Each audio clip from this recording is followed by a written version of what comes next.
Jimenez. We'll talk.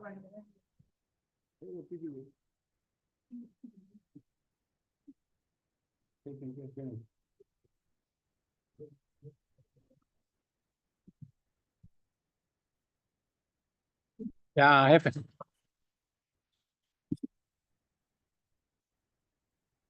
Good evening. Welcome to the City of Hialeah Planning Zoning Board meeting for Wednesday, February 12th, 2025. Everyone, please rise for the invocation and the Pledge of Allegiance.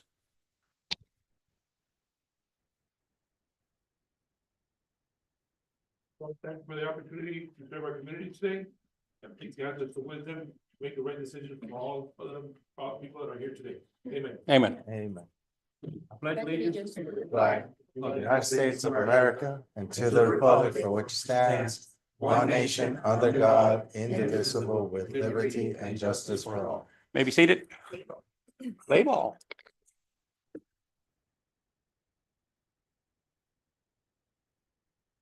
Meeting guidelines. The following guidelines apply to today's planning and zoning board meeting. Any person, whether participating via the web platform, telephonic conferencing, or physical presence at City Hall, interested in making comments or posing questions on any item on the agenda may do so during the meeting. Members of the public may hear the meeting live through telephonic conferencing using any telephone or cellular phone service. A smart device or computer are not necessary to participate in the meeting if you join by phone. All persons participating via the web platform will be muted during the meeting until called upon to be heard. Participation through Zoom requires a computer or smart mobile device with a microphone and web camera. The participant may elect to participate in the meeting using audio only or appear through both audio and video. The video function of all participants appearing through video will be turned off until called upon to be heard. All lobbyists must register with the Planning and Zoning Board prior to item being heard. A maximum of 4 speakers in favor and 4 speakers in opposition will be allowed to address the Planning and Zoning Board on any item. Each speaker's comments will be limited to 3 minutes. Roll call. Mr. Perez? Here. Mr. Mason? Here. Mr. Iglesias? Here. Mr. Jimenez? Here. Mr. Ulloa? Here. Mr. Santiesteban? Here. Mrs. Enriquez is absent. We have a quorum. Administration of oath to all applicants and anyone who will be speaking before the board on any item. Anyone and everyone that's going to speak in front of the board, please stand, raise your right hand so we can swear you in. Todas las personas que van a prestar testamento frente de la Junta, por favor, pónganse de pie para jurarlos. Do you swear or affirm to tell the truth before this board? ¿Juras o afirmas decir la verdad ante esta junta? Yes, yes, yes, see? Okay. Let the record show the answer was on the affirmative. Summary minutes or a copy of the audio file of the proceedings before the Planning and Zoning Board shall be prepared and submitted to the City Council before its hearing. The Planning and Zoning Board recommendations for the following public hearing requests will be heard by the City Council at its scheduled meeting of Tuesday, February 25th, 2025. LU 1. Small scale map amendment from low density residential and commercial to transit oriented development district. Properties are located at 2590 East 9th Avenue, 851 East 25th Street, 865 East 25th Street, 879 East 25th Street, 899 East 25th Street, 820 East 26th Street, 824 East 26th Street, 830 East 26th Street, 838 East 26th Street, 846 East 26th Street, 854 East 26th Street, 860 East 26th Street, 866 East 26th Street, 874 East 26th Street, 880 East 26th Street, and 890 East 26th Street. Hialeah zones are one family district. C1, restricted retail commercial district, and C2, liberal retail commercial district. Applicant, Maritza Haro Salgado, Esquire, on behalf of Metro Park West LLC. Okay. Hello, name and address, please. Good evening, Maritza Haro Salgado with offices at 200 South Biscayne Boulevard, here on behalf of Metro Park West. Thank you.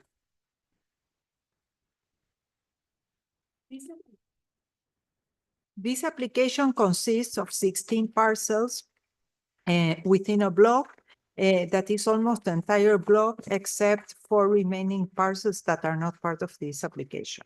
The block is bounded by East 26th Street to the north, East 25th Street to the south, East 9th Avenue to the east, and East 8th Avenue to the west. This block was identified as one of the key blocks to be developed as a transit-oriented development since it faces East 25th Street and is close to East 8th Avenue. It is the principal street, 25th Street is the principal street connecting to the Hialeah transfer station, which is approximately a quarter mile from the station. The block is currently developed with single-family home structures facing East 26th Street and one-story commercial buildings facing East 25th Street, constructed in the early 50s and 60s. The majority of the commercial areas have been deteriorating over time, creating an eyesore for the area and a nuisance for the residential areas behind. This application is requesting to amend the future land use map for the 16 parcels described above on this report from low-density residential and commercial to transit-oriented development. This request is accompanied by a rezoning to make the parcels consistent if this land use is approved. The project being proposed is a mixed-use development of 8 stories with 420 residential units and 6,390 square feet of ground floor commercial use. Since not all the parcels of the block have been acquired, the project has an oddly shaped form with a private courtyard as a separation of the remaining commercial lots. The residential units proposed are 55 studios, 301 bedroom, and 65 two-bedroom, providing for a mix of options for a wider demographic section. The land use amendment is encompassing 2.37 acres, which will support a density at 125 units per acre. Therefore, the project will generate impact fees to absorb the potential development impacts that it will create. The proposal has been submitted to Miami-Dade County Public Schools and is waiting analysis. Final capacity will be processed during site plan. In addition, the project is required to go over concurrency for parks, police, and infrastructure services and pay all impact fees at site plan. According to the above analysis, the lots are compatible with receiving a TOD land use designation. Recommendation: approve the land use amendment with the condition of unity of title applicable to all parcels. Thank you. Good evening. It's a pleasure to be before you this evening. As your planner stated, this application has a companion item on the zoning agenda. If it's the will of the board, we'd like to do one presentation for both and just present the overall project.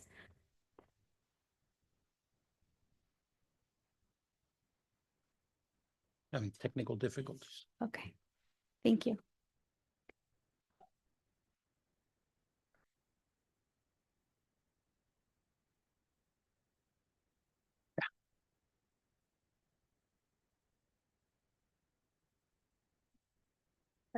Thank you. Good evening again. Maritza Haro, Office at 200 South Biscayne Boulevard, here on behalf of the applicant Metro Park West LLC. I'm joined by George Cepero from Ownership and my colleague Ben Sherry.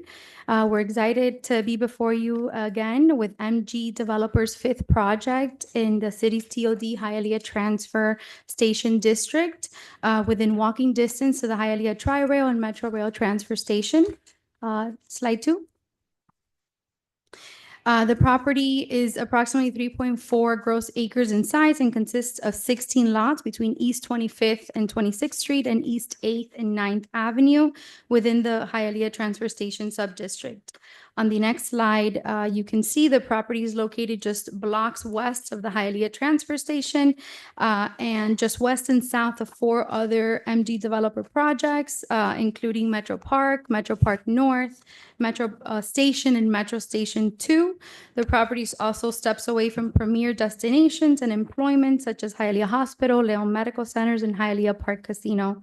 On the next slide, you'll note that, as Deborah mentioned, the property is currently designated commercial and residential low density. And on the next slide, you'll see the zoning map, which is currently R1, C1, and C2.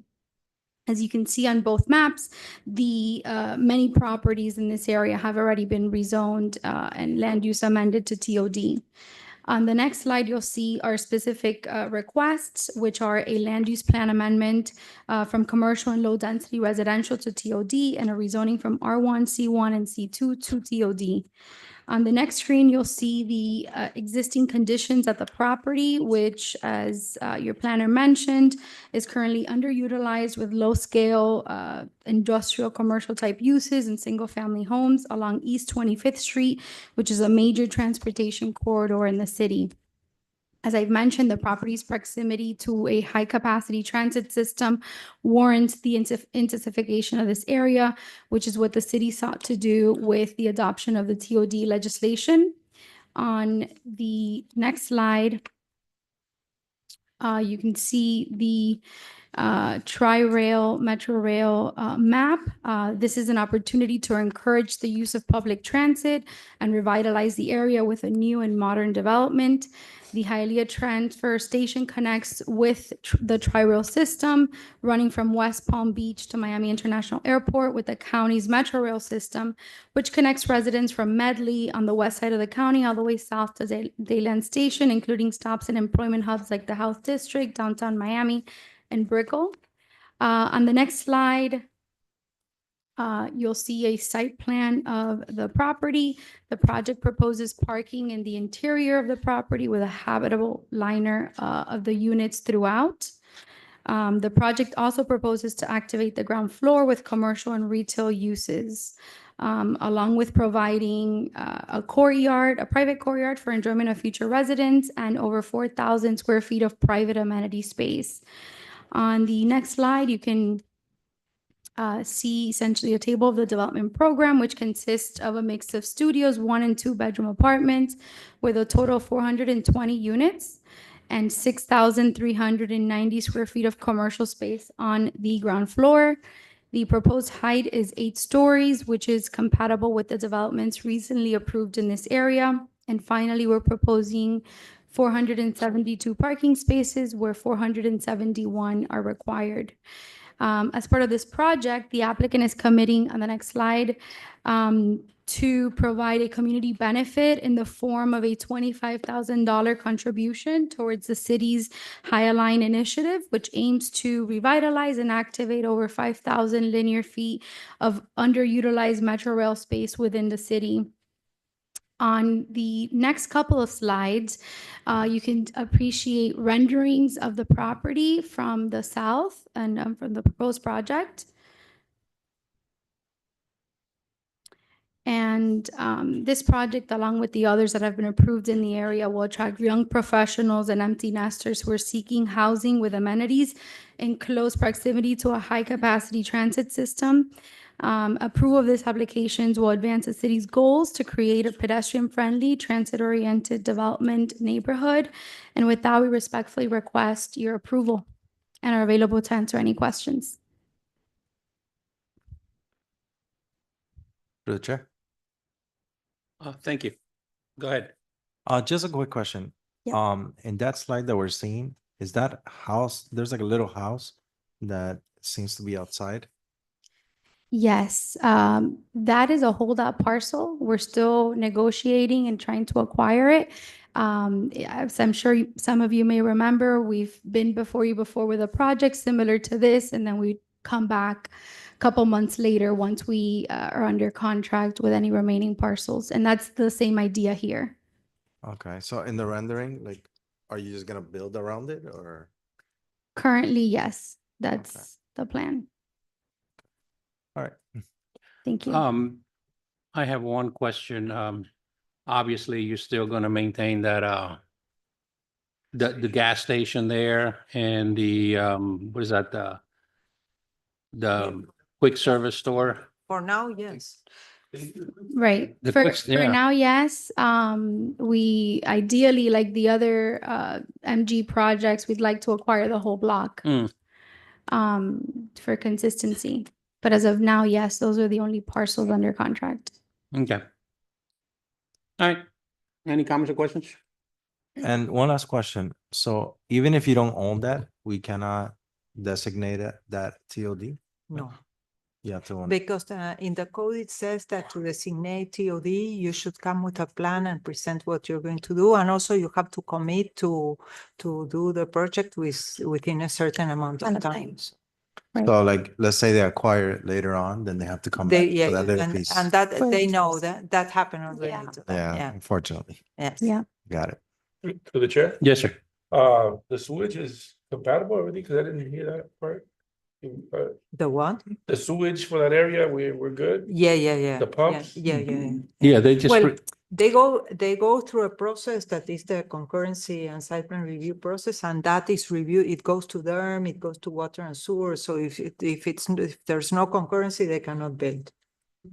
Right, But and I'm Great, sure great, I'm because sure it's- they do their due diligence before coming, but I haven't heard here that there is a problem in a pump station or anything, there's capacity. and through the chair, if I may, if there is an issue, we would, work to resolve it, right?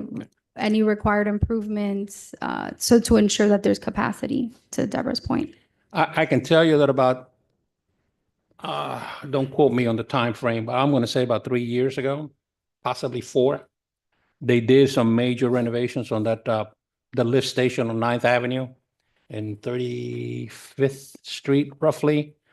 They rerouted lines from 9th Avenue to 37th Street north and then west down 37th Street to 6th Avenue where they joined.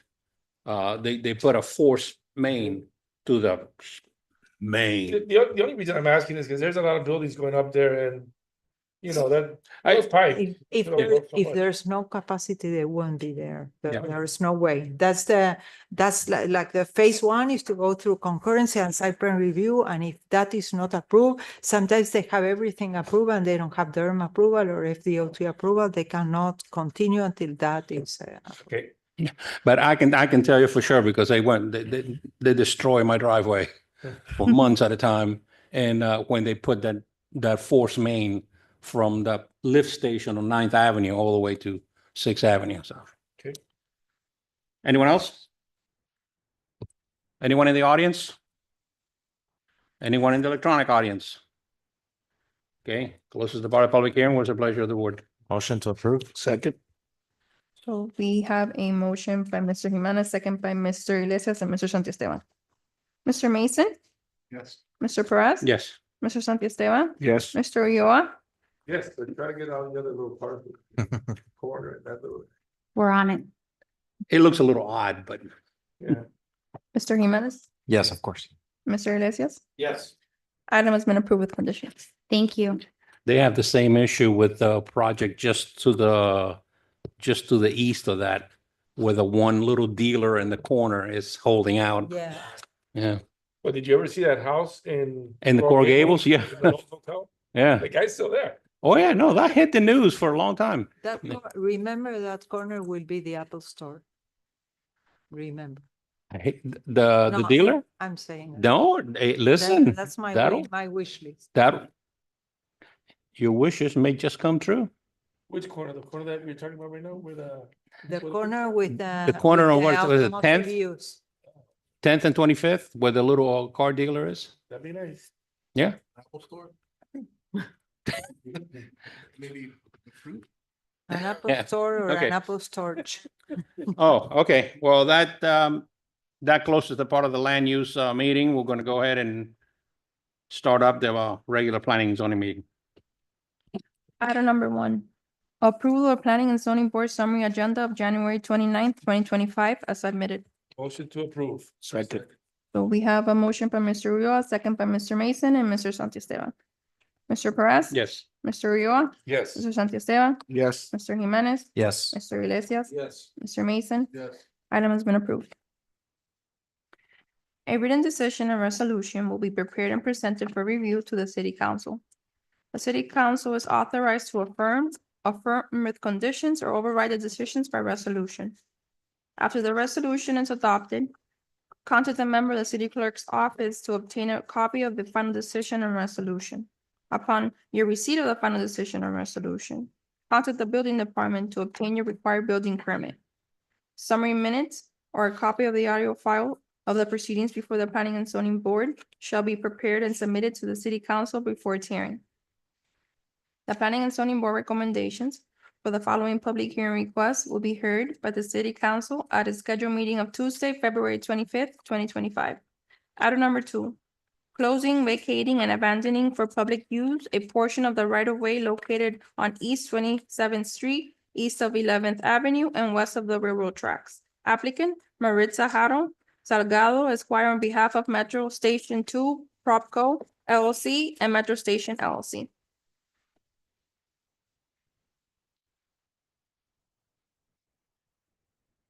Same thing again. Hello again, Maritza Haro, office at 200 South Biscayne Boulevard. Thank you. The petition in this application seeks the closure, abandonment, and vacation of the portion of right-of-way on East 27th Street located between East 11th Avenue to the west and the railroad tracks to the east. The right-of-way is adjacent to two properties, 2701 East 11th Avenue, owned by Metro Station 2, Propco LLC on the north, and 2691 East 11th Avenue, owned by Metro Station LLC on the south. While the properties are under different entity names, both are controlled by the same principal. The street department has no objections to the closure of the right-of-way.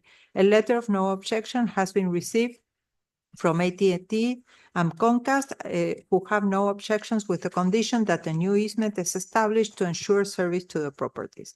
The developer will be responsible for covering all expenses related to the relocation of Comcast existing aerial facilities.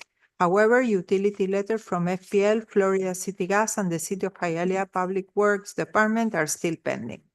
The request is recommended for approval since East 27th Street ends abruptly west of the railroad tracks, with no outlets or connectivity to Northwest 81st Street or other roads in the area. Currently, the right-of-way is being used for parking, commercial trucks, and shipping containers, as shown in the image in the report. Therefore, the subject right-of-way serves no purpose and is not utilized by the city as a public roadway. Both properties adjacent to the north and south of the subject right-of-way have been rezoned to transit-oriented development, which is designed to foster a pedestrian-friendly, transit-focused community near high-capacity public transit infrastructure.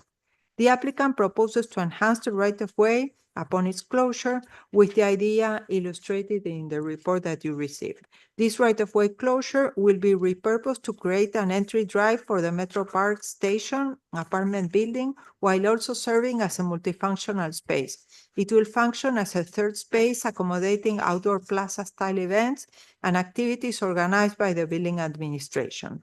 The roadway will be level with the adjacent walkway and enhancing the plaza-like experience and creating a seamless connection between the two TOD projects. Thank you, Mrs. Torch. Thank you. As Deborah mentioned, this application is pretty straightforward.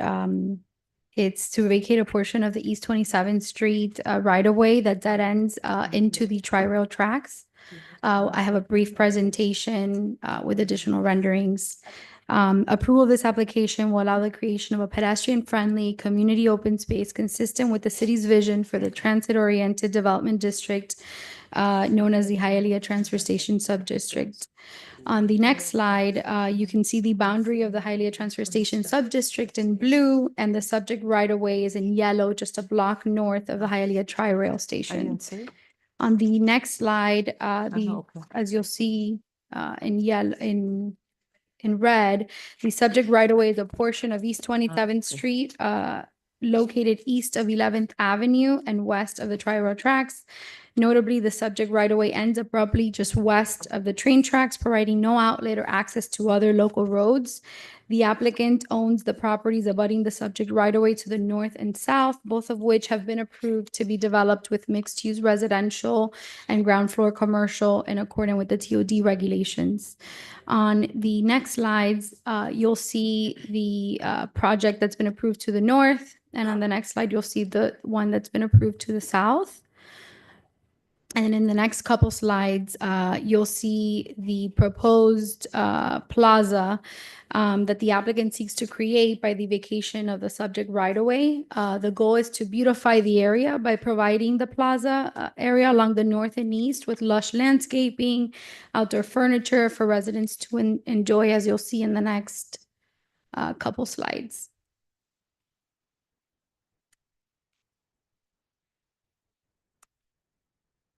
And then on this slide, you'll see the historical photographs of the right-of-way. The subject right-of-way has historically been used for illegal dumping, parking of commercial vehicles, and has not been regularly maintained by the city. Most recently, the right-of-way is being utilized for construction staging for the approved development to the south. On next slide. So pursuant to Florida Statute 255.22, property owners can request dedicated land to be returned to them when the dedicated land was not used for its intended purpose for a period of 60 consecutive months or 5 years. Here, the subject right-of-way has not been utilized for its intended public purpose for well over 5 years. This is proven by the vehicles and equipment constantly parked directly within the right-of-way. On the next slide, you'll see the underlying plat.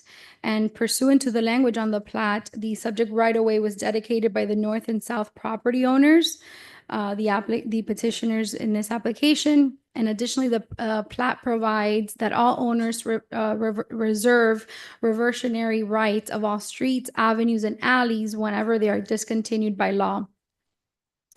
Next slide, please. Municipalities may vacate rights of ways when the vacation is in the public interest or when the street is no longer required for public use and convenience. Here, both criteria are met. The vacation is in the best interest of the public because it will aid in the development of the area with a cohesive mixed-use transit-oriented development consistent with the city's TOD regulations, and will utilize the area for the benefit of its residents and the neighboring community members. Approval of the requested vacation will also discourage further dumping, garbage, and other nefarious activities in the right-of-way. In addition, the right-of-way is not required for public use or convenience. The right-of-way provides no outlet to other streets. And lastly, the right-of-way has not been utilized by the public for more than 10 years. To conclude, this application is consistent with the city code and the comprehensive plan and supported by Florida statutes and Florida case law. As a result of the historical conditions of the subject right-of-way, the lack of use and maintenance by the city and the proposed redevelopments in the area, the right-of-way has no present or future value for public use as a right-of-way. Of particular importance, closure of the right-of-way will not impact connectivity of area roads or impact any nearby properties. The vacation will have a positive impact, in fact, on the surrounding community and advances the city's goal to encourage pedestrianism and transit-oriented developments in this area. So with all that in mind, we ask that you recommend approval of this application to the city council, and our team's available for any questions. Thank you. I am finishing my report. I forgot to read the recommendation. The recommendation is approval for the request. Thank you. So is it right now just a dead end street? Yes, Okay. Yeah, it looks a lot better with your project. thank you. If you remember, I want to say 5 or 6 months ago, we had a similar case on 21st Street between, what's actually Fifth Avenue, that dead ends to the railroad track from 25th for a school. I think Mr. Mestres, it was Mr. Mestres' case. Yeah, the daycare, yes. Yeah, the daycare, yeah. It's basically that parcel there is, it's just there. Right. So if they can fill the need and meet the requirements, I see no reason why not. Yep. Any comments or questions? Anyone in the audience? Anyone in the electronic audience? Closest to part of the public hearing, was a pleasure to board. Motion to approve. Okay, so we have a motion by Mr. Jimenez, second by Mr. Mason and Mr. Iglesias. Mr. Santiesteban, Yes. Mr. Perez, Yes. Mr. Jimenez, Yes. Mr. Ulloa, Yes. Mr. Mason, Yeah. Mr. Iglesias. Yes. Item has been approved. Thank you. Item number 3, rezoning properties from R1, one family district, C1, restricted retail commercial district, and C2, liberal retail commercial district to TOD, transit oriented development district.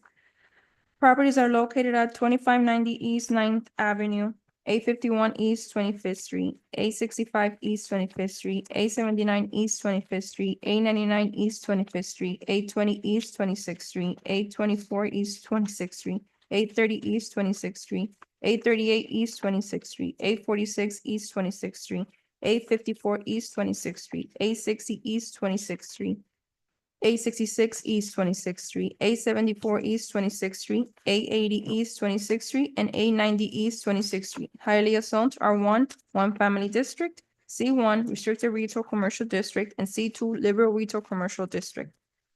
Applicant Marissa Haro Salgado Esquire on behalf of Metro Park West LLC. Thank you. Again, Maritza Hara, Office at 200 South Biscayne Boulevard. This is the companion zoning item. I'd just like to, for the record, introduce the prior presentation that we did on the land use item. Well, I don't need to repeat that this is the companion item. right, But let me read the recommendation. As previously mentioned, the project proposed is a mixed-use development of 8 stories with 420 residential units and 6,390 square foot of ground floor commercial use. Since not all the parcel of the block have been acquired, the project has an oddly shape with a private courtyard as a separation of the remaining commercial lot facing East 25th Street. Towards the west, there is a gas station and a convenience store that are remaining. The residential units proposed are 55 studios, 301 bedroom, and 65 two-bedroom units, providing for a mix of options. The section facing East 25th Street is fully designed to accommodate a wider sidewalk with landscaping and amenities to support a walkable environment to safely and comfortably walk to the train station. The redesign of the street level is occurring block by block, therefore being fully connected to create a truly transit-oriented district. The project is requesting to go up to 8 stories high, taking advantage of the bonus height program, which requires a developer contribution above and beyond the minimum code requirements that provide additional benefits to the public within the district. The height bonus allows the project to add 2 stories above the maximum height allowed. As of now, the applicant has proffered to contribute a one-time monetary amount of $25,000 to the Friends of the High Line to implement such projects within a walking distance from this residential project. The project is within the intent of the TOD and is compatible with the surrounding area, especially with either under construction or approved projects. Therefore, the rezoning request is recommended for approval with the declaration of restrictions to be proffered by the applicant to include the $25,000 one-time monetary contribution to the Friends of the High Line to be paid at the time of site plan and concurrency. Recommendation, approval with conditions. thank you, Deborah. One question. Go ahead, I'll wait for it. Go ahead. I don't want to repeat the same presentation, but I'm available for any questions. We accept Deborah's condition and we'll work with you to provide the covenant. Okay. These units, are they proposed to be rentals or for sale? A rental market rate.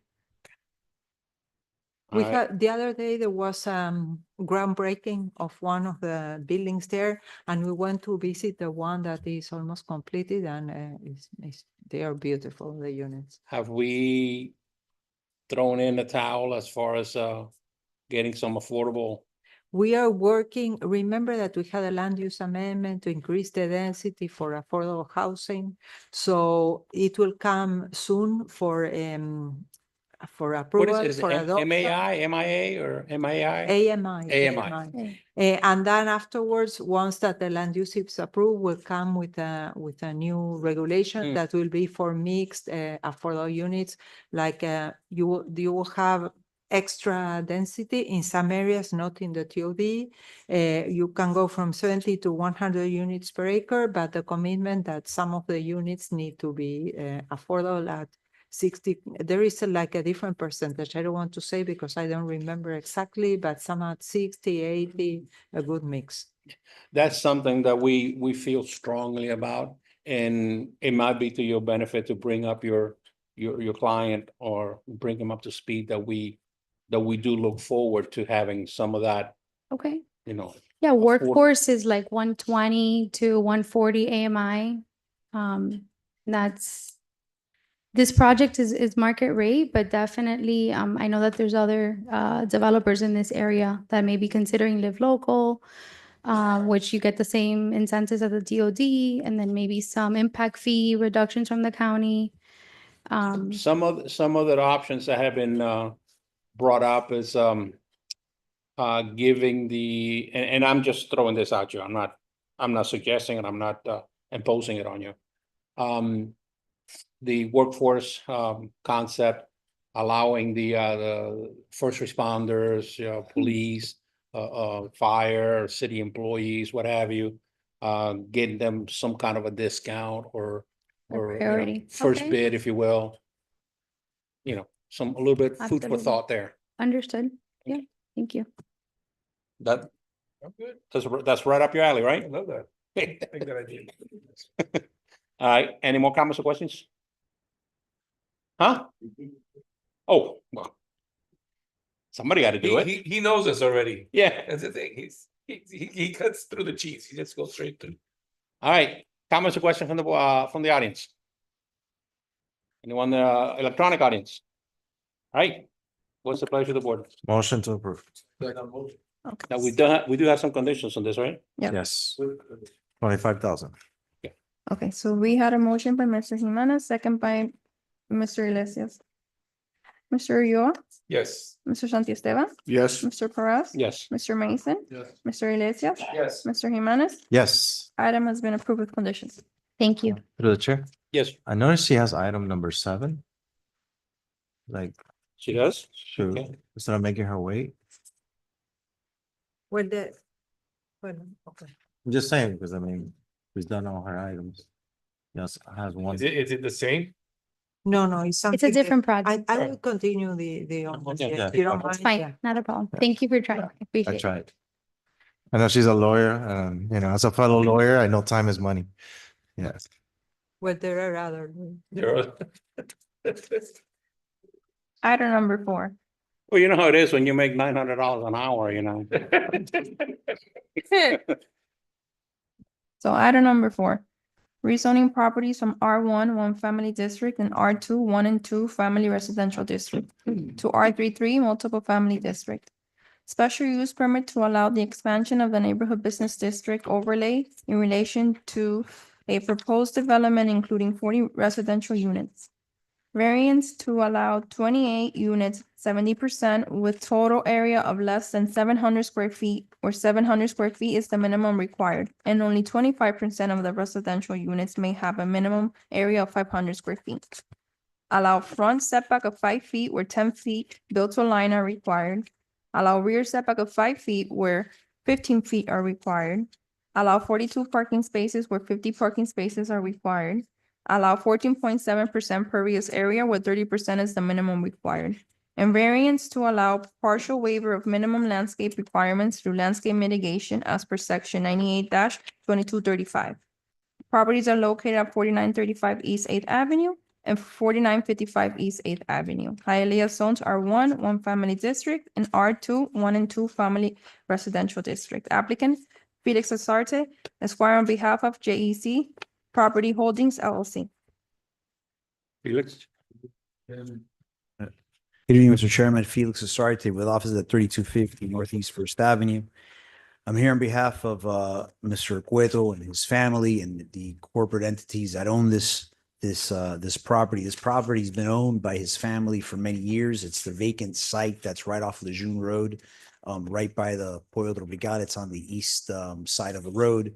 And this is the zoning item, which is really the companion to the land use that's gone through this board before. We've shown you the renderings for this. Felix, can we get her to read the, Oh, yeah. thank you. This application includes two adjacent parcels facing Lejeune Road between 49th Street and East 50th Street. The two parcels are on the east side of Lejeune Road, just north of the existing Pollo Tropical at the corner of 49th Street. The parcels combined are 25,200 square feet, 0.58 acres, with a street frontage of 280 linear feet. This land assembly provides a more cohesive and unified project. Parcel 4935 receive a land use amendment from low-density residential to medium-density residential by ordinance 2024-037, approved on May 13, 2024. Consequently, the applicant engaged the parcel to the north, identified as 4955, and requested the same land use amendment, receiving approval according to ordinance 2025-008 on February 4, 2025. These amendments allow the applicant to expand the initial proposal and the request for the rezoning. The special use permit to expand the MBD overlay to develop under MBD regulations and variances will affect both properties.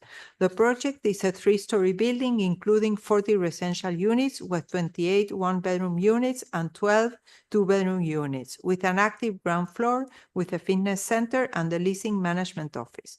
The project is providing 42 regular spaces and 2 handicap parking spaces, where 50 parking spaces are required.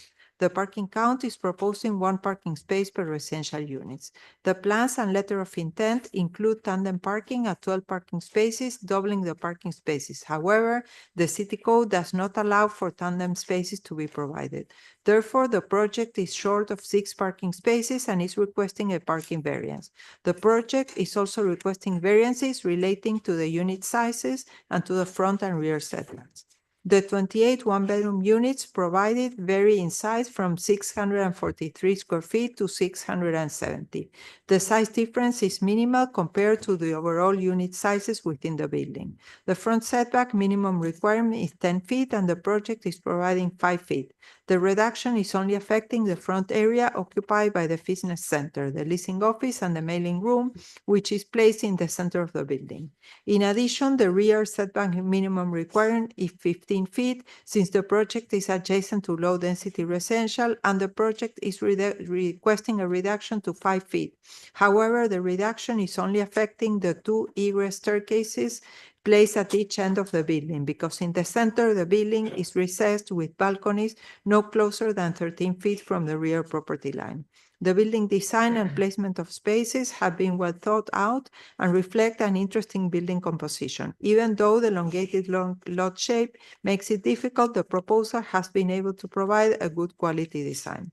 Given its frontage on Lejeune Road, a state road with an average of 15,800 daily trips, according to the Florida Department of Transportation AADT website, the properties are well positioned for a higher density zoning, acting as a buffer from low-density residential areas and supporting the redevelopment of underutilized land with compatible uses. The request to rezone to a multiple family district zoning, R33, and the SUP to expand the neighborhood business district is compatible with the neighborhood. The minimum landscaping and open space are not being met. Therefore, the project is requesting a variance to provide 14.7% of pervious area, where 30% is required. However, according to the plans, there are 17 trees on site. In addition, the project is providing a 6-foot precast wall along the east, north, and south property line. This is especially necessary along the east property line since the adjacent properties are single-family homes. This application is requesting to expand the MBD regulations and is providing the following increased height and density incentive points to comply with the regulations. Active ground floor, parking located in the rear, and blocked from street view, significant amenities like the fitness center, permanent artwork display, is a south elevation mural, and a one-time monetary contribution of $5,000 to the Friends of the High Line. The total amount of points is sufficient to comply with the requested height and density increase. These points shall be provided at the time of site plan and concurrency according to the declaration of restrictions proffered by the applicant prior second reading at the City Council. Therefore, staff provides the following conditions. Provide a declaration of restrictions and unity of title for the 2 parcels. Project shall be developed according to plans prepared by Pascual Perez Quilichian, Star Architects, and planners, signed and sealed by Eduardo Perez and dated September 16, 2024. Staff recommends approval with conditions. Thank you, Mr. George. Felix? Mr. Chairman, Felix Asarte with offices at 3250 Northeast First Avenue. This application, as I was stating earlier, is part of the zoning application. This went through a lengthy land use approval process where there were two parcels of land that came in at different times before this board and had the approval to get this, the type of zoning that we're requesting here today. The property is actually a vacant parcel of land. It's been there probably for at least 15 years. And the property wants to get redeveloped into 40 units.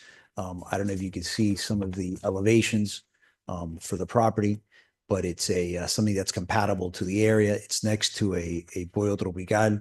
The parking is, behind the buildings. It doesn't front Lejeune Road. We have approval from FDOT for the driveway access to the site from a safety perspective.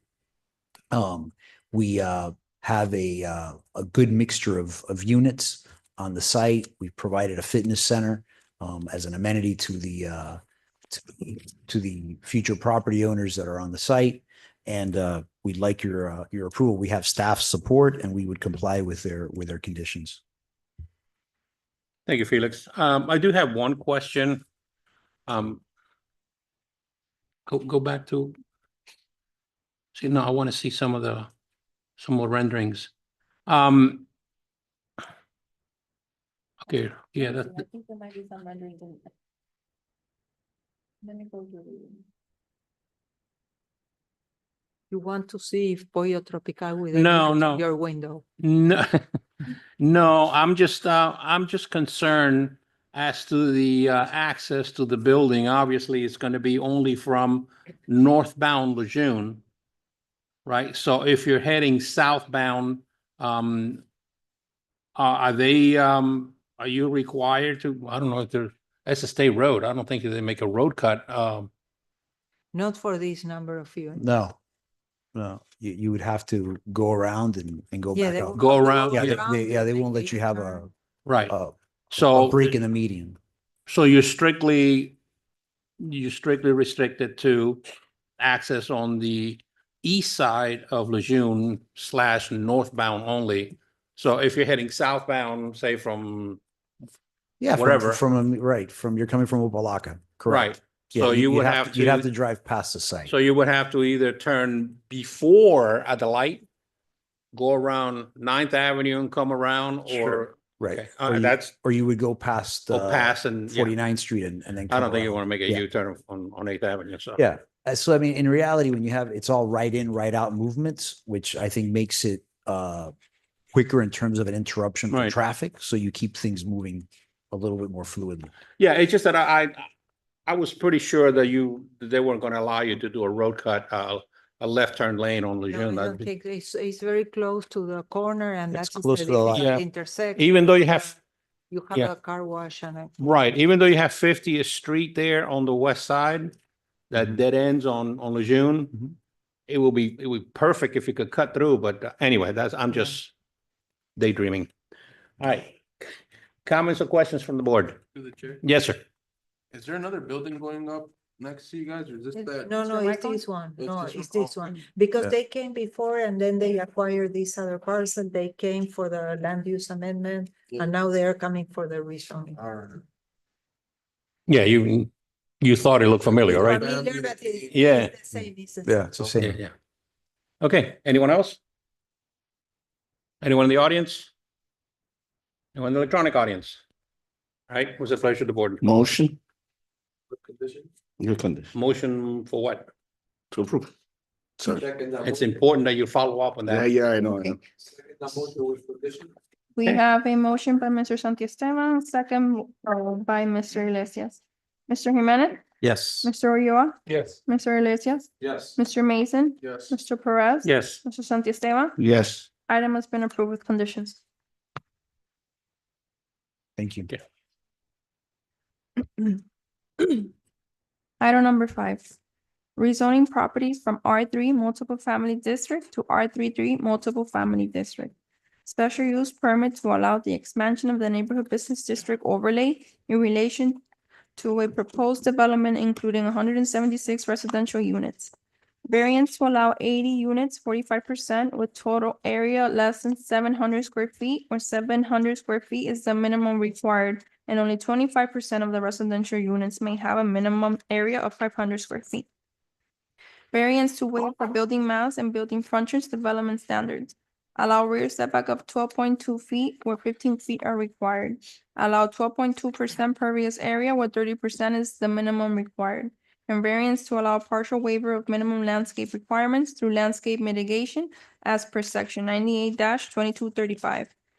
Properties are located at 1155 West 24th Street, 1165 West 24th Street, 1175 West 24th Street, 1150 West 25th Street, 1160 West 25th Street, 1170 West 25th Street, 2415 West 12th Avenue, 2435 West 12th Avenue, 2465 West 12th Avenue, and 2495 West 12th Avenue. Hialeah zoned R3 multiple family district. Applicant, Felix Asarte, Esquire on behalf of Hialeah Investments LLC or Hialeah 40 Investments LLC. Thank you.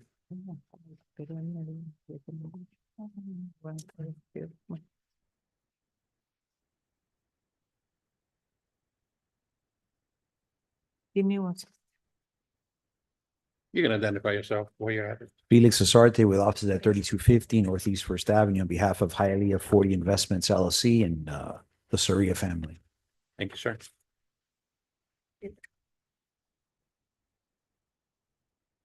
Sí, pero esta es la nueva. Pues yo la cambié.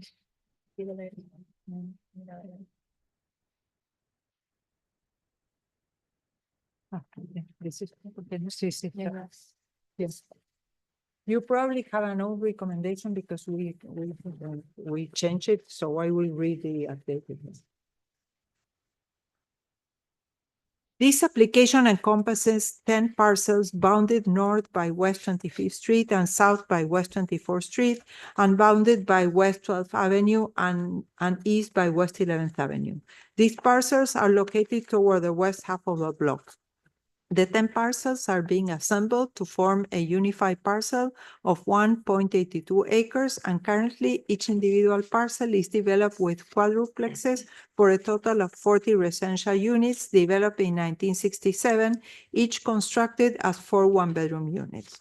The current land use of the properties is medium-density residential with R3 zoning. This land assemblage fits the request for a denser zonification. Therefore, the applicant is requesting to rezone to R33. The rezoning will allow the request for a special use permit to expand the MBD regulations. This rezoning and SUP will allow the development of a project with 2 8-story residential towers, Building A with 104 units and Building B with 72 units, for a total of 176 residential units, and a standalone 3-story parking garage. Building A has 72 two-bedroom units and 32 one-bedroom units, and Building B has 24 two-bedroom units and 48 one-bedroom units. The parking garage will fully satisfy the code parking requirement, providing 243 parking spaces. The residential buildings face West 12th Avenue and West 24th Street, and the plans show that the buildings have a quite a simple design elevation by providing Fox balconies. These are balconies with a tiny deck and railing, making the illusion of a balcony since the space is not usable as a balcony. Instead, the parking garage presents a rather interesting external treatment and color palette. Staff has provided a series of architectural design comments based on the plans where the applicant would have an opportunity to address prior first council reading. The applicant is also requesting variances regarding the rear setback where 15 feet are required. The project is proposing 12.2 feet. Similarly to other projects, the encroachment within the 15 feet is by the Building B emergency staircase. Therefore, no windows nor balconies are facing the neighboring residential areas. In addition, the applicant is proffering to place art murals within the east elevation facing the residential areas. The applicant is requesting a unit size variance in response to the housing crisis, and the applicant states that the units will be provided at affordable and workforce housing prices. However, no other details have been provided to corroborate such a statement. As mentioned before, the project is requesting an SUP to expand the MBD regulations and is providing the following increase in height and density incentive points to comply with the regulations. Redevelopment of a corner site, although the project does not provide design at desired standards and there are variances needed. That gives them 3 points. And parking located in the rear and blocked from street view. There is a parking garage provided. The total amount of points is sufficient to comply with the requested height and density increase. However, the redevelopment of the corner is not up to the design standards stipulated in the code. This lack of design can be mitigated by providing more details about the affordability prices being offered within the projects. Then the applicant shall proffer a condition to remain within a certain price range for the percentage of units being affordable to comply with the incentive points, or alternatively, work on adding articulation to the proposed facades. These points shall be provided at the time of site plan and concurrency according to the declaration of restrictions proffered by the applicant prior second reading at the City Council. Therefore, staff provides the following conditions. Provide a declaration of restrictions and unity of title for all parcels.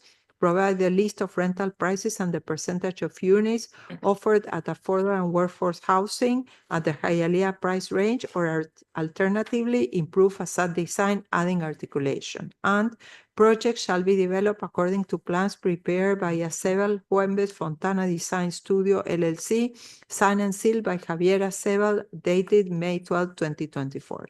Additional comments to be addressed during site plan and concurrency. The architecture review comments are elevation rendering. Please submit render elevation showing typical facades, including the proposed color schemes, color codes, and finishes for review. Garage screening. Clarify the design and materials for the garage screening.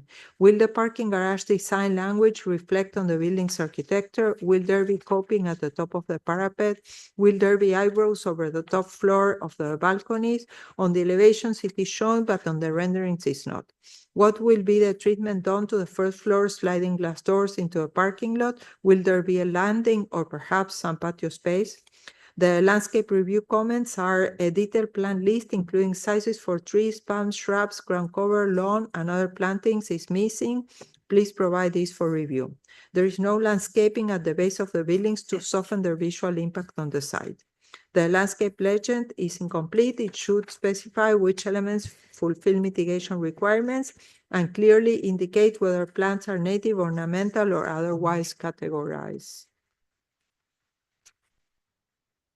Plant diversity. The landscape plan currently lists only three tree species and 1 shrub species. Please expand the selection to include a greater variety of trees, shrubs, ground covers, and other plants. A more diverse and thoughtfully designed landscape plan will enhance the site's appeal and contribute to a better tenant experience. Site lighting. Please provide further details on the site lighting. Site furniture. If site furniture is included in the design, please provide details and specification. The recommendation, staff recommends approval with all these conditions. Thank you, Deborah. Felix? Mr. Chairman, Felix Astrarte, office at 3250 Northeast First Avenue again.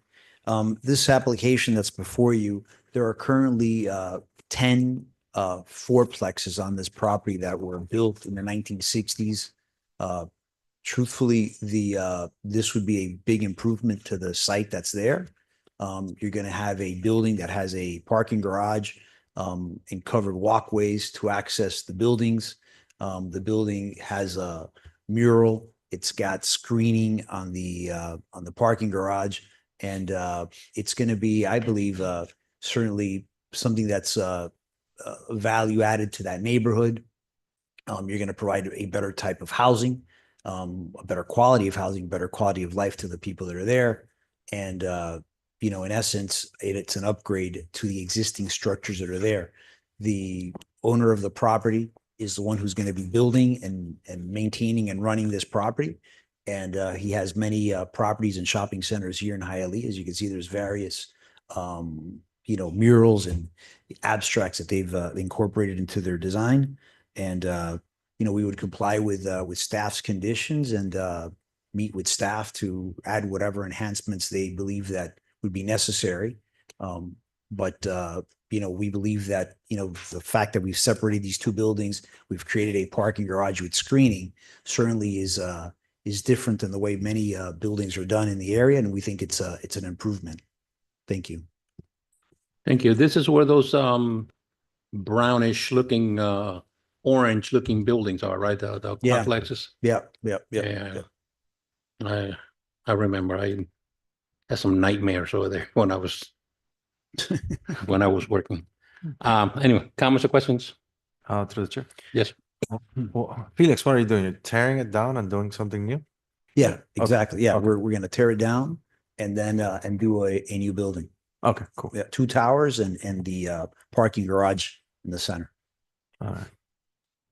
Are there renderings? No. Oh. Oh, wow. It's huge. Okay. Yeah, I was looking at it on Google. That's why I didn't see the render. Wow. Very ambitious. I like it. Well, still need to work on the facades. I gave you the design guidelines. Yeah, you gave me the We design have finished guidelines and them, but there you have some examples and we should meet before the next meeting to see how Yeah. we can improve some of the facades. yeah, I think we had set up meetings for Tuesday of next Okay. week so we Yeah, can meet yeah, with that's the true. Yeah. architect. Yeah. It's got a pretty nice location right off of Okeechobee. Yeah, Access to the Palmetto and it's close, truthfully, it's close to the Metro Rail station Add for to the- DOD. yeah. Yeah. And I think it's a nice site. yeah, it is. Yeah. Okay. Anyone else? How long is it gonna take, like, to build all that? So my client, because they're a family office, they're gonna self-finance this property, so they're gonna hit the ground running fast. He's been trying to push this thing to move it quickly. He'd like to start demolition of what's existing there sometime in the summer, right? Because you have to give people time to leave. Yeah. So you have to, so they'll start demolition then. And I believe that this will probably start going up because if we get our building permits, probably by November of this year, and you'll probably have construction done by November of the following year. So, November of 26, this will be ready. So it's like an L, like on 12th It's an L. Avenue? Yeah. And then on that side street all the way to the school. Correct. Got it. Correct. Got it. Okay. Anyone else? Anyone in the audience? Anyone in the electronic audience? All right, what's the pleasure of the board? Motion to approve with conditions. Thank you. We had a motion by Mr. Ulloa, second by Mr. Mason and Mr. Santiesteban. Mr. Perez, Yes. Mr. Ulloa, Yes. Mr. Santiesteban, Yes. Mr. Jimenez, Yes. Mr. Iglesias, Yes. Mr. Mason. Yes. Item has been approved with Hi, conditions. guys. Thank you. What I mean by nightmares is technical nightmares with AT&T, so. Yeah, I wasn't gonna ask. I wasn't gonna. It's just not, just technical nightmares. Item number 6, rezoning properties located at 1420 West 68th Street and 1480 West 68th Street from RO Residential Office District to C2 Liberal Retail Commercial District. Special use permit to allow the expansion of the neighborhood business district overlay in relation to a proposed development including 78 residential units and approximately 6,852 square feet of commercial space. Variance to allow 121 parking spaces where 153 parking spaces are required. Properties are located at 1420 West 68th Street, 1460 West 68th Street, and 1480 West 68th Street. Hialeah Zones RO Residential Office District and C2 Liberal Retail Commercial District. Applicant Cesar Mestre, Esquire on behalf of Vista Lago Properties Corp. Vista Lago, Lago Belio. Lago Belio and Vista Lago, both. Okay. Cesar Messer with offices at 8105 Northwest 155th Street, Miami Lakes, Florida. Thank you. Welcome back. Haven't seen you all year. Yeah. The properties in this application are located along the south side of West 68th Street between West 15th Court and West 14th Avenue. The properties in this application are approximately 1.48 acres. These properties have received multiple approvals over the years to accommodate commercial and service activities. The latest approvals were according to City Ordinance 2024-037, affecting parcels located at 1420 and 1480, which receive a land use amendment from residential office to commercial. The larger property identified as 1460 received a land use amendment from low-density residential and residential office to commercial by Ordinance 2016-42. Consequently, the larger parcel received a rezoning and a special use permit to develop the mixed-use project. However, based on the parcel consolidation that is now presented, the project encompasses 148 acres. At the 1420 property, there is an existing Univista Insurance two-story building that will remain, but its facades will be improved and fully connected to the new project.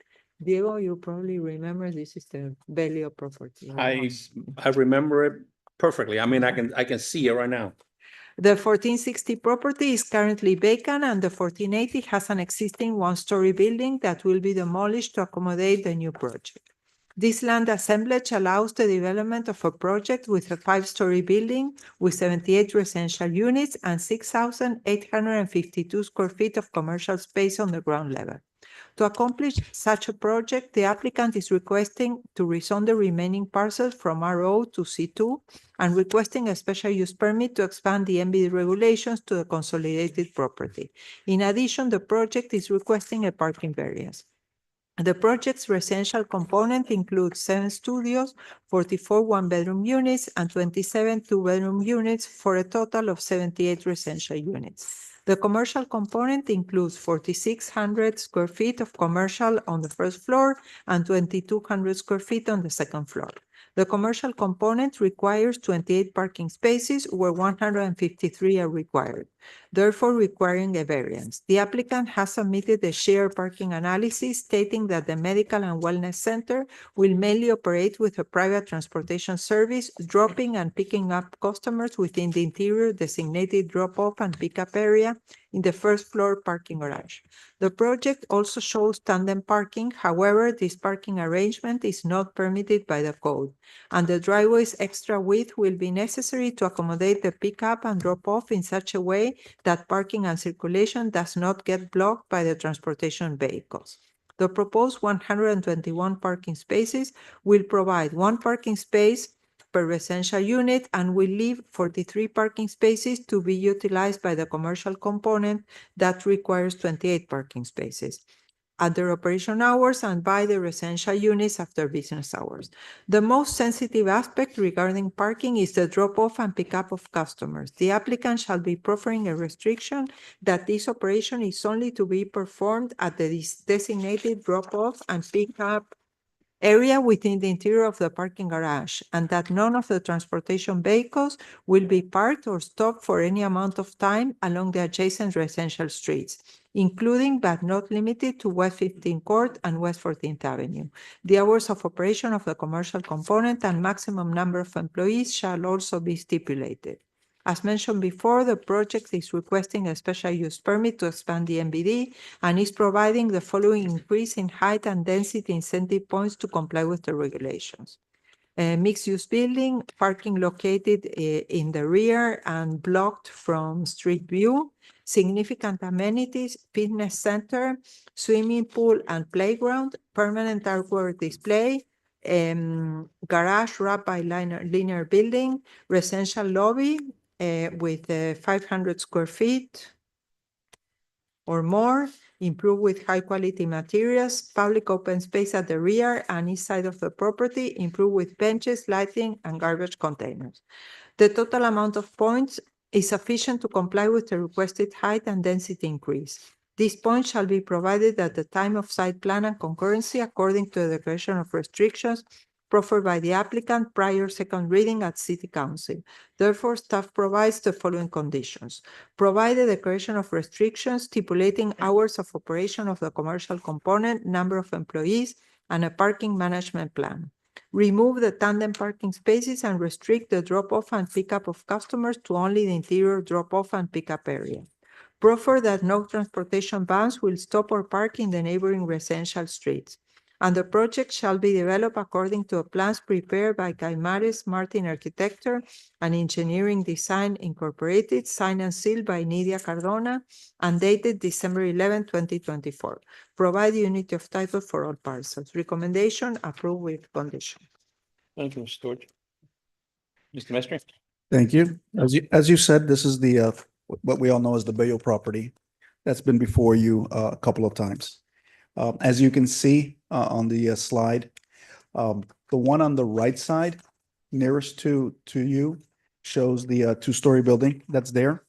That's going to remain, but the facade, as you can see, is going to be changed so that it fits in and meshes with the rest of the building.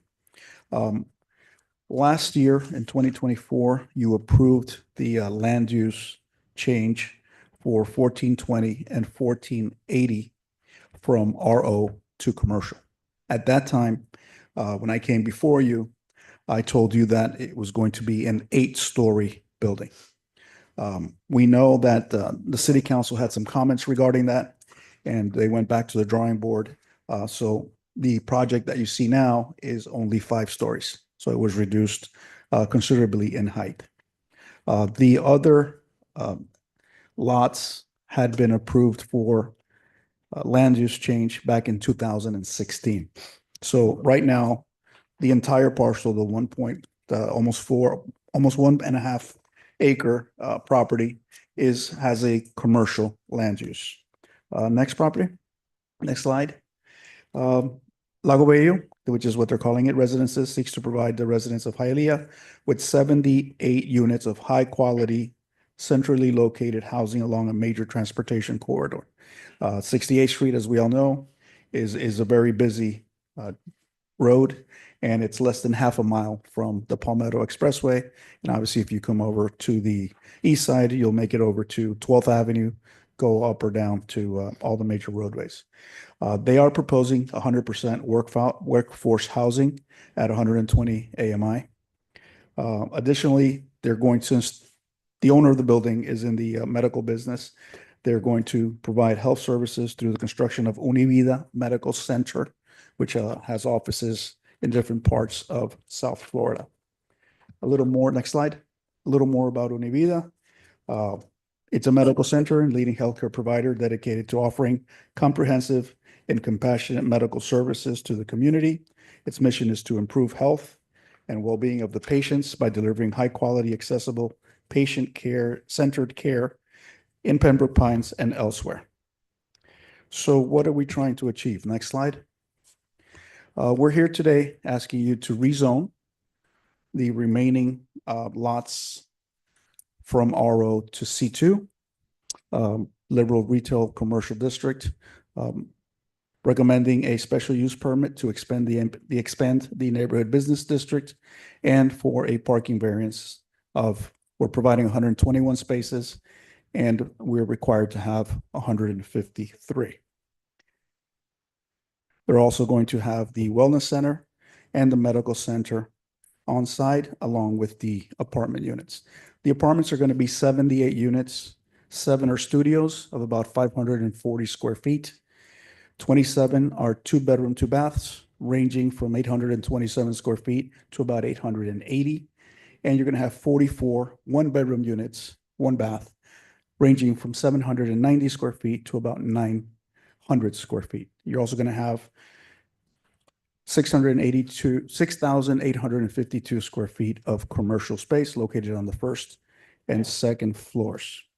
2,200 on the second floor and 4,600 on the first floor. The parking will be on the first floor and the second floor. And I'll talk about that a little bit more. Next slide about the site. As I said before, immediately adjacent to several existing commercial uses on 68th Street. You can see from the aerial, there's also a number of multi-family, multi-level buildings. So it's consistent with the area. It's almost 1.5 acres of vacant land, and it's less than half a mile from the Palmetto Expressway. Next slide. This is just to show you that the center, it's 4 lots altogether. The center is the 1460, which has already been changed to commercial, and the two bookends where it says RO 1480 and 1420. Those are the ones that we're asking you to rezone to commercial. Next slide is photographs showing what is existing now. You can see the Univista building on the top slide to the left side, the vacant land, and then you see the one-story little building, which you can see better on the bottom. That's going to be demolished to make room for the new building.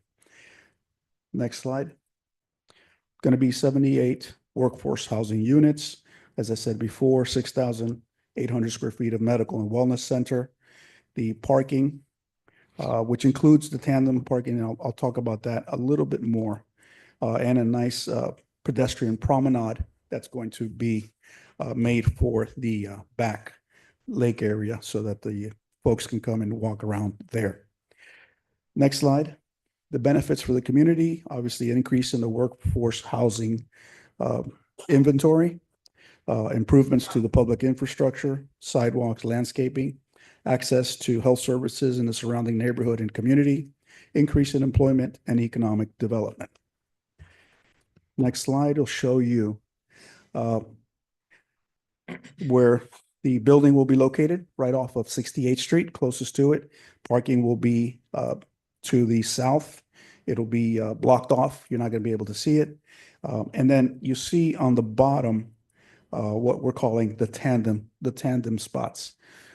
As Deborah said, one of the things that she's asking for in the conditions, and unfortunately I didn't get a chance to speak to her before coming here today, but we're not receiving or counting these tandem spots, but we would like to keep them as is because we want to assign those to the 2-bedroom units. The same unit will have the spot. If they park one car, that's fine. If they want to park 2 cars, that's fine too. Remember, we're not counting those. And the traffic engineer's report that was submitted that Deborah spoke about goes into the differences of the parking needs. The wellness and medical center, their peak hours are in the mornings from 8 to 12. Those folks are going to be brought in buses and shuttles and vans. The great majority of them, I think it says about almost 80%, 70-something% of those patients come in through that. And the peak hours for the residential, people work most of the day and then they come back in the afternoon. That's from 6 to 10 is the peak hours there. So there's going to be a lot of available parking due to the numbers, the way that they operate and the way that these businesses function. So Can I add something? on Yes. that? The tandem parking, you cannot have it. The code does not allow it. And also, if you're going to have the vans bringing people, you need a driveway that is wider than the 22 feet that you're providing there, because you will have cars parking and leaving and coming, and you will have the vans there. So if you block that driveway with the vans, then there is no way for the other cars to move there. So that is out of the picture and we are not counting it. That's Okay. why the variance was for 121 parking Right. spaces where you need 153. We don't want any bus stopping on the swale areas in the neighboring areas. We have seen Right. that No, in we many understand that, areas yeah. where they have medical centers that are the little vans waiting all along here. Everything needs to be kept inside. That is a condition. That can be accomplished, drop off with a proper width and a tandem sit. Yeah, because you will have the drop off, and then since you're eliminating the tandem parking, you will have the 22 feet driveway, plus you will have extra 18 feet. So you will have a wider sidewalk that will leave you space for drop off and have like a bypass lane. If there is someone stopping there, they can bypass the bus, the transportation, and they can still park and go in and out of the parking spaces that are there. The flow will be better. If both could be accommodated, could the tandem stay or no? No, We're the seeking to be able The to provide. tandem is not allowed by code, and the fire department does not allow the tandem parking. Understood. Can we get your name real quick, please? My apologies, Mr. Chair.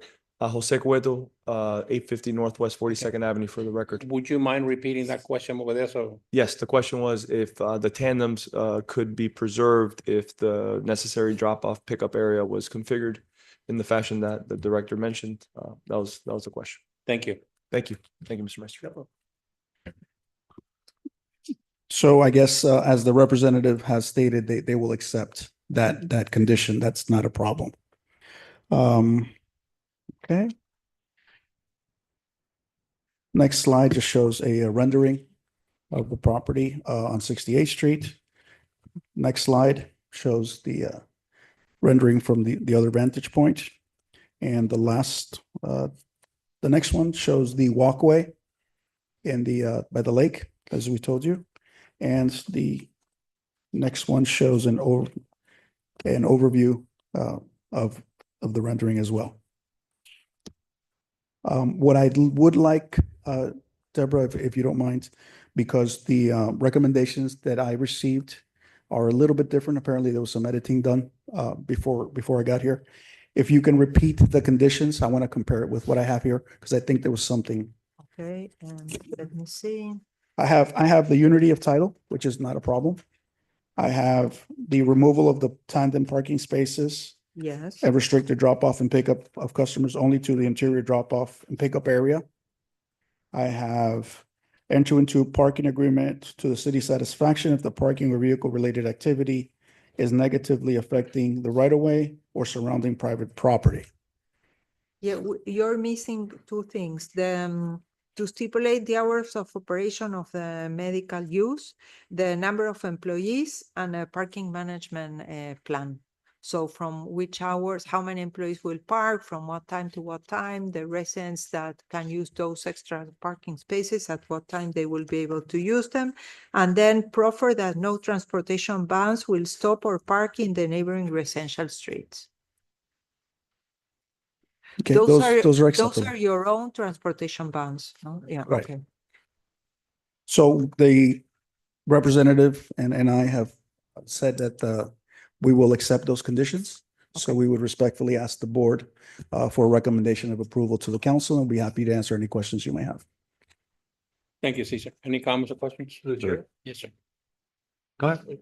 For the parking, couldn't you just do like a little road behind and just, you know what I mean, like one-way road and instead No, of we tandem? No, we don't want behind. We don't want behind. We want that landscaping because that's a lake, there residential there. So the landscaping should Maybe they remain the could make building. some room and And what's the logic behind no tandem parking? Because if there is one car that catches fire, then it's hard to get to the other car. that's true.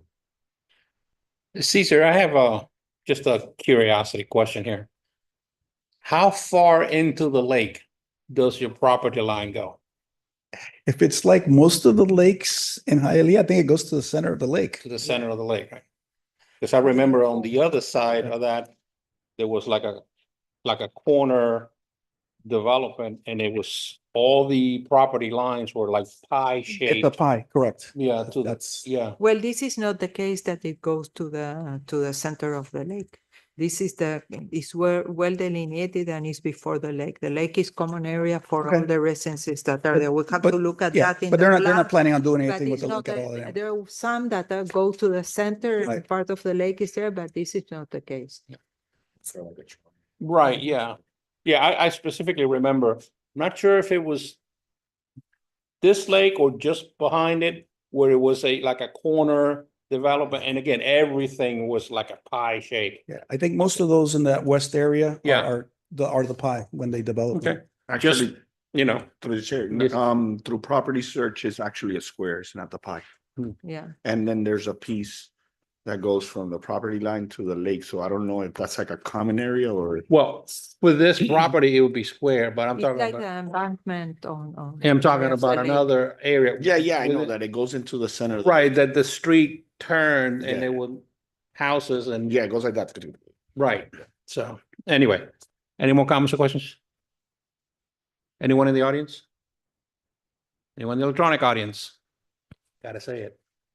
All right, what's the pleasure of the board? Motion to approve. Second that motion. Okay, so we have a motion by Mr. Ulloa So condition. With the updated conditions. and then a second by Mr. Iglesias. Mr. Perez, Yes. Mr. Ulloa, Yes. Mr. Santiesteban, Yes. Mr. Jimenez, Yes. Mr. Iglesias. Yes. Mr. Mason. Yes. Item has been approved with conditions. Thank you. Item number 7, variance permit to allow 17 parking spaces where 32 parking spaces are required. Allow all parking spaces to back out into the right of way where backing out into the right of way is only permitted in low density residential properties. And release the existing declaration of restrictive covenants recorded in official record book 30444, page 2955. And the amended declaration of restrictive covenants recorded in official record book 32418, page 1253 of the public records of Miami-Dade County, Florida. Property is located at 1395 East 11th Avenue, Hialeah Zone M1 Industrial District. Applicant Maritza Haro Salgado, Esquire, on behalf of 1395 East 11th Avenue, HIL LLC. Thank you. The I'm back. property, sorry, you said your name? No. I'm happy to introduce myself again. Maritza Haro Salgado, office at 200 South Biscayne Boulevard. We need to keep the legal department happy. Thank you. Happy to do that. This property is located east of 11th Street Avenue, east of East 11th Avenue between East 14th and 13th Street and faces the Tri-Rate tracks. The property was developed in 1959 with approximately 32,000 square feet with a warehouse. Currently, the property remains as a warehouse but is vacant. According to City Ordinance 2017-12, the property received a conditional use permit to operate a brewery with a parking variance of 22 parking spaces where 78 were required. In addition, as part of the CUP, the city requested a declaration of restriction for the operation of the brewery and parking variance that is recorded in the Miami-Dade official record. The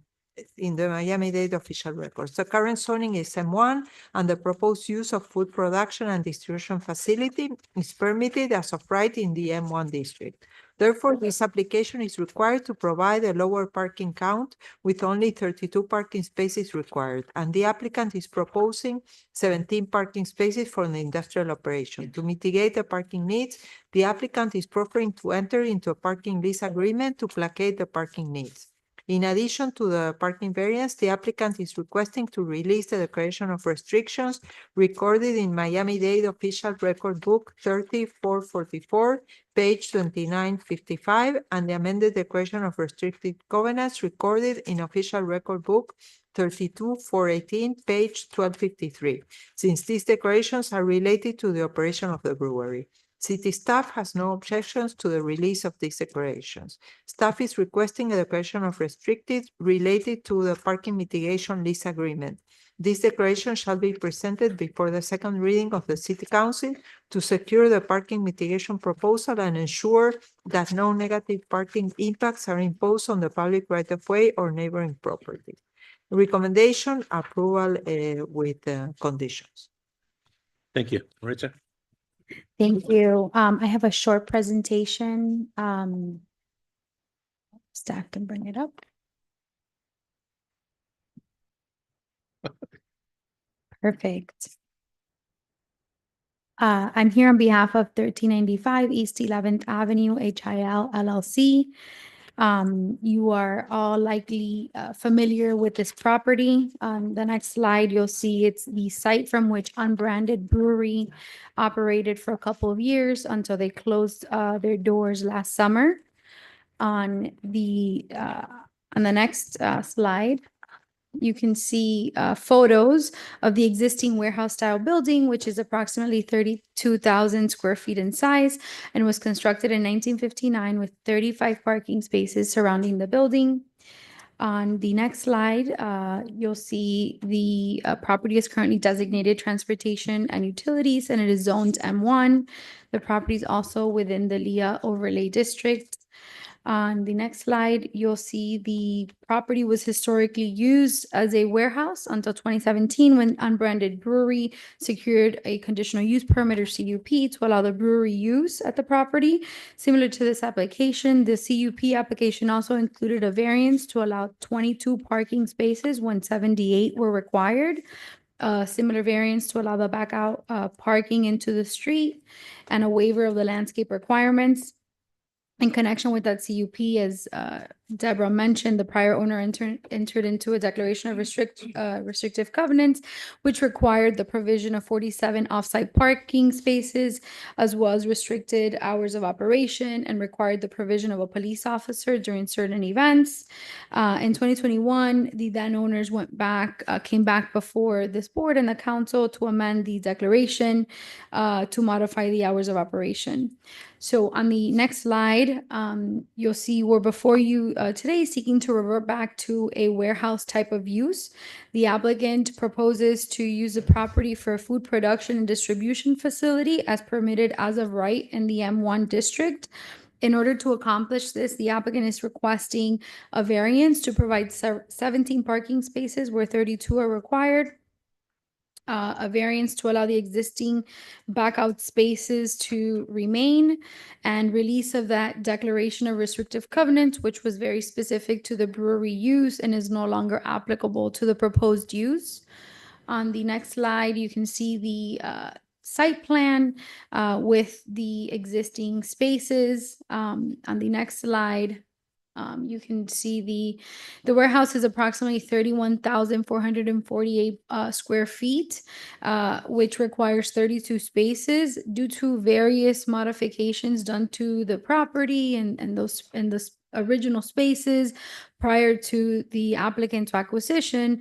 There really are only 17 spaces at the property today. And the applicant is proposing to mitigate that balance by securing those off-site parking leases, similar to how Unbranded Brewery previously did. On the next slide, this application complies with the variance criteria in section 98-133 of the code, in that the proposed food production and distribution facility has less of a parking requirement than the prior brewery use, for which a greater parking variance was granted. The resulting condition is that this new use and parking provision is in harmony with the general purpose and intent of the city code.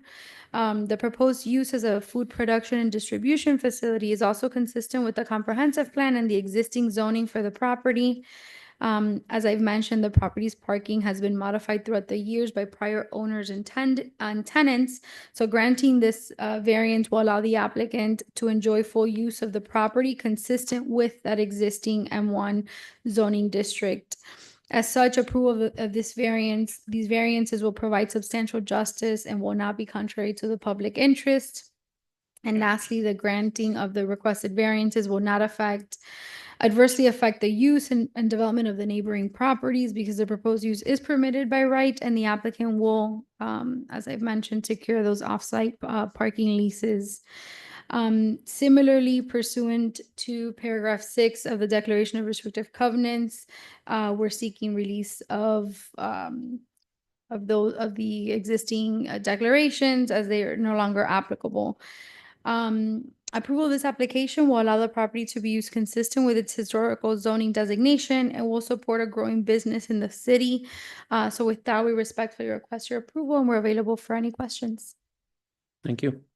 I have a question. Where will be the parking that they will rent? Because in that area, there's not enough parking. No one has extra parking. The brewery was a different case because the brewery mostly worked after hours, and those warehouses are empty. But here during operational hours, there's no place to park.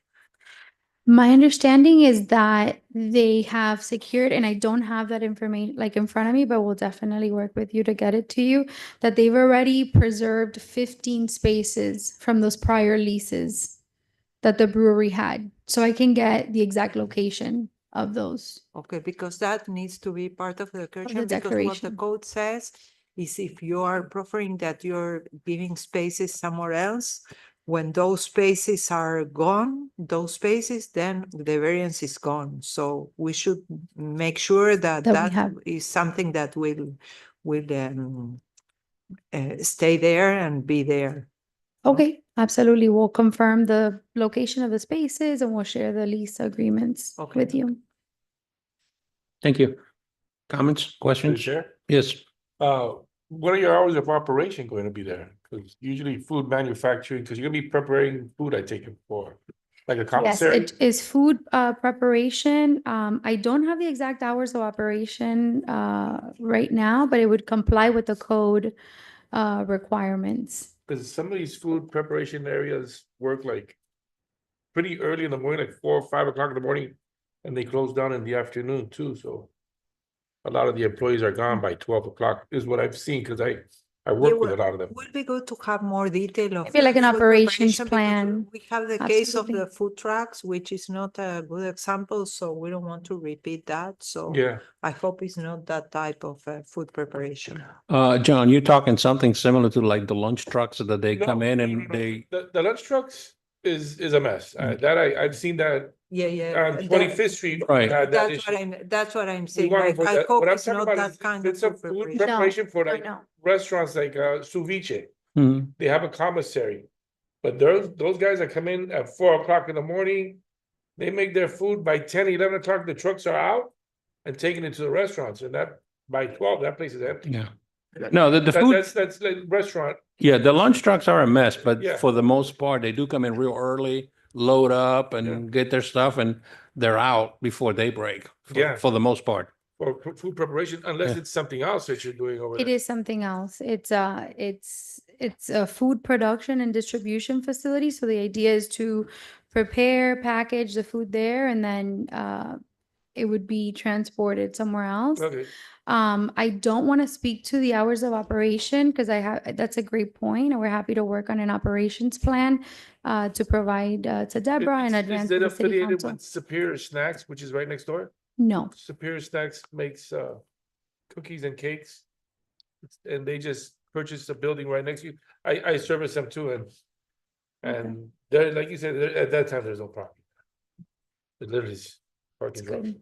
I was parking in unbranded, because unbranded closed. Yeah, we should know more what will be happening there because The maybe they- operations. Maybe, I don't know, absolutely. everything is done by machine. They have 4 employees, they have That's 4 my trucks and the understanding. Yeah, parking is number of enough, but we need employees. to have that Yeah, explanation. and maybe you guys are working like really early, like I said, like a lot of. Yeah. people Yeah, do. that was my question. Like, do you know how many parking spaces you actually require? Because like before the brewery requires 78, but you only needed 22. 32. By code. No, it's- I know the code requires 32, Yes. but like maybe she, like you said, maybe she only has 4 Up- employees. Right, operationally 17 is sufficient. It's What's on sufficient. site, right? But I can get the exact number of employees. Because again. maybe you're trying to get the other 15, but you're not gonna really use Yeah, it. if they Yeah. don't need it, So- then, yeah. They You won't don't need need them. to prefer that. If Okay. 17 is Exactly. enough because of with the number Yeah. of employees and the trucks that they have. That's a you great don't point. need to That prefer would simplify Yeah. things for you. Thank you. Yeah, absolutely. So we'll work on that operations plan and then we'll reconnect with you, Deborah. So in would it be- advance Do you of the want a council. table? Yeah, would they? Would you like to table the item and then we'll come back with that information? Unless, I mean, it's at the will of the board. If you're comfortable with us working with Deborah, I would prefer to be able to move forward and not. But And- with, And always for the future, it's good to have like the building be in compliance and have the parking for the 32 parking spaces. And then specifically for this operation, then we will see what is needed. Some But at flexibility. least they have the variance with the future with an alternative to do that. If not, if this business is not working, then they need to come again for another variance. So it's good to go and to. So your recommendation is approved with. My condition. recommendation is approved with conditions and some of And the you- conditions we We still would need to prefer that discuss. to be able to move forward and we'll absolutely work with Deborah to address those concerns, provide an operations plan. And maybe we can give you assurances that the leases are not required. so you want to continue the way it is, like written with the 15 other parking spaces? Yes. Okay. Yes. Thank you. You good? Anyone in the audience? Electronic audience? Nope. Okay, let's hear it. Motion to approve with condition. There you go. Okay, so we I don't had, like condition. we had a motion by Mr. Jimenez, second by Mr. Mason.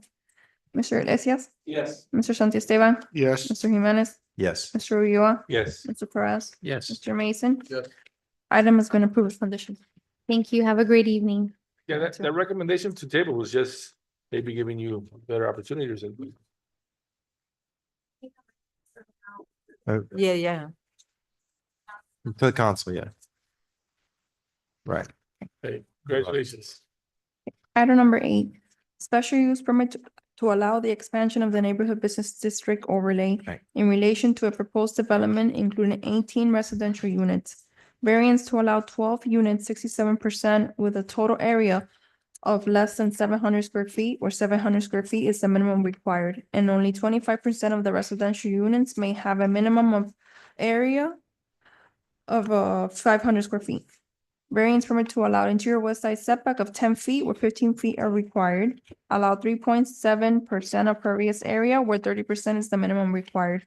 And variance to allow partial waiver of minimum landscape requirements through landscape mitigation as per section 98-2235.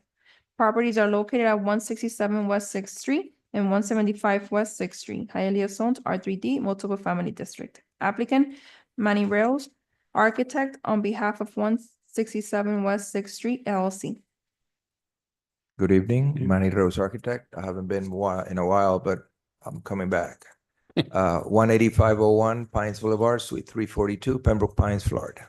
Thank you, sir.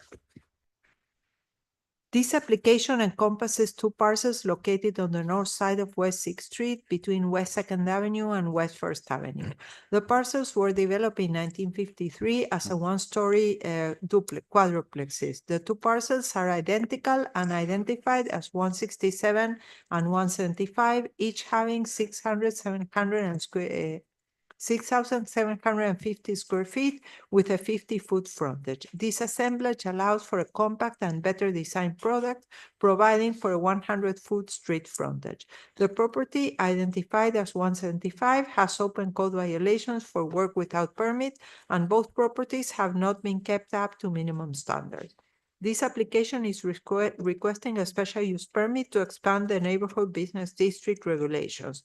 The properties are located approximately 400 feet from Okeechobee Road, which is one of the latest corridors included as one of the active NPD corridors, making the request suitable for such expansion. The proposed project is a 4-story building with 18 residential units, with 12 one-bedroom and 6 two-bedroom units. The ground level is improved with a lobby and exercise room facing the street, and parking is placed towards the rear of the property. The layout is activating the now combined 100-foot street frontage. Variances are being sought affecting the size of units and setback variances to the interior west side. To mitigate the setback variance, the project shall provide a 6-foot concrete wall along the west, north, and east property lines. The minimum landscaping and open space are not being met. Therefore, the project is requesting a variance to provide 3.7% of pervious area where 30% pervious area is required, and also partial waiver of the minimum landscaping requirement. This waiver shall be mitigated through payment towards the tree mitigation account. However, according to the plans, there are 5 trees on site that shall remain. As mentioned above, this application is requesting to expand the NPD regulations and is providing the following increase in height and density incentive points to comply with the regulation. Active ground floor, parking located in the rear and blocked from street view, significant amenities like the fitness center. The total amount of points is sufficient to comply with the requested height and density increase. These points shall be provided at the time of site plan and concurrency according to the declaration of restrictions proffered by the applicant prior second reading at the City Council. Therefore, staff provides the following conditions. Provide a declaration of restrictions and unity of title for the 2 parcels. Provide a 6-foot concrete wall surrounding the west, north, and east property lines. Provide a tree mitigation payment for the reduction of trees on site, and the project shall be developed according to plans prepared by Manny Rose Architecture, space planning, signed and sealed by Manny Rose and dated November 26, 2024. The recommendation is approved with conditions. Thank you, Diego. Manny? Good evening. Basically, this project has been designed to activate the area in a positive way and utilize the pedestrian flow through the sidewalks, even across the street, has a landscape medians, which is unique in the area. It consists of 18 units, 4 stories in height, 12 one-bedrooms, like Deborah said, 6 two-bedrooms. And the parking, we're good. We're required to have 23. We have 23 variances. The front setback, we're at 7.1 to the canopy, not to the building. We're 10 feet to the building. The side setback, which is 15. The 10 feet is to the left side or the left side, that would be the west side stairs. The building itself sits at 15. And then the open space is limited based the fact that we wanted to introduce a maximum amount of parking as required and the beautiful pedestrian flow that we have designed in the front. With that being said, if anybody has any questions, please go ahead and. Anyone? Yeah, I have a quick question. What is this tree mitigation account? The tree mitigation, that the trees that you can, sorry, the trees that you cannot plant in the property, you pay them to a fund and then the city plants them elsewhere. Oh, that's nice. Like the Parks Department receives them, there's a fund and they receive that money. That's nice. And also, what is this point system? I never see. The point system is the, MBD. in that the new? MBD, we always had the point system, but some people did some, we just amended the MBD. So some people did some things that were like tricky and they were not complying with the points. So now we are very firm with the points. We put the points that you achieved. And also we are creating that is almost ready, a guidelines book to show you what, for example, and if you're going to provide art, it's a mural or it's a sculpture, it's not a piece of metal that you go to Burlington and buy and put there in the wall. So you learned over the years. So we learned like the credit card that first they would give you a credit card with 2 lines. Now it's 10 pages. The same with us. So can we give him an extra points for being a good architect? Well, the extra thing he gets, he knows that he comes and he doesn't have to bother to make recommendations or changes because he always looks at everything comes and every project that he brings, we are sure that everything is correct. Deborah, if you can please send me to the office via email the tree mitigation package so I can get it over to ownership. Okay. And get a head start on that. And Okay. you mentioned something, Diego, about we're very close to the building department, like walking distance right down the street here. I like that idea that you mentioned previously about employees and fire people, et cetera. I'm gonna definitely mention it tomorrow to the client and see where we go from there. Yeah. See if you include board members too. Yes, onto the board members. I'm gonna mention it to him and whatever violations are there, the buildings are gonna be demoed. We know. So- We just mentioned that to show that it's a building that has violation and now we're going to replace it. And with one of a the new reasons building. why we designed some of the units a little bit less than 700 square feet is because we, as architects, don't like the corridors, the common corridors inside to have the doors, even though they swing in right there. So we always create a vestibule, as you see on the plans, like a hotel. It gives a better ambience to the project. That's also, I'm surprised you haven't mentioned anything about my wife. That's also one of my wife's ideas. Very surprised. You know how I feel about her. I Yes. think she has a gift She's spectacular. and you Deborah are very, knows. and you're a very lucky man. Yes, sir. So make sure you give her And my I'm going regards. to remain lucky. Any more comments or questions? Through the chair. Yes. This is to Deborah. The product is awesome. I like it. My question is, when does a home fall into historical, like, is there a time period, a time of year?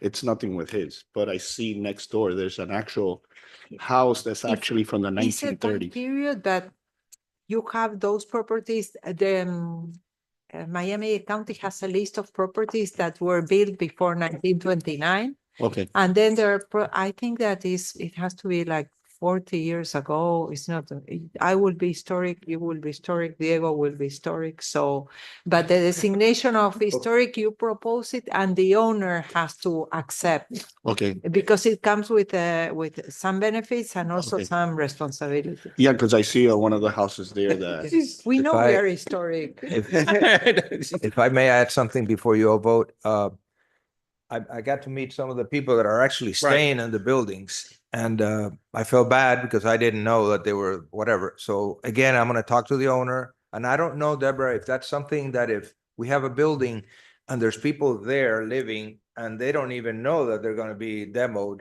So maybe something should be written up as to No, to that's see if the developer makes that's concessions. the responsibility. I know that. There are other cases when, for example, and I'm sure that the owner will give them notice. Oh, yeah, it's but gotta be a you 90-day just- notice minimum. You just came here, then you will go to the city council, and then you will go to another meeting to the city council, and then you will come to concurrence and site plan review, and then you will go for the building permit. So until they start to build, there will be enough time for the owner to Yes. comply with the Yes. notice requirements. So Okay. we don't need to do anything. That Okay, is I between just, I felt bad between for them. the that's all. owner and the tenants. You got another point for compassions. What, Yeah. Deborah, what is the date, the time for historical, 40, before 49? I think it's 40 years ago. So 40 years ago will be 1985. So many of us will be. Oh, hey, all my houses are historical properties then. Oh, okay. Anyway, Bueno, if you want them designated, you can come to the Historic Preservation Board and designate. You get an advantage, a discount in the property taxes, but then anything you need to do, you need to come to the Yeah, Historic yeah. Preservation Board and get Okay. it. Yes, yeah. cool. All right, comments or questions? All right, anyone in the audience? Nope. All right. What's the pleasure of the board? Motion to approve with conditions. Okay, so we had a motion by Mr. Jimenez, second by Mr. Iglesias.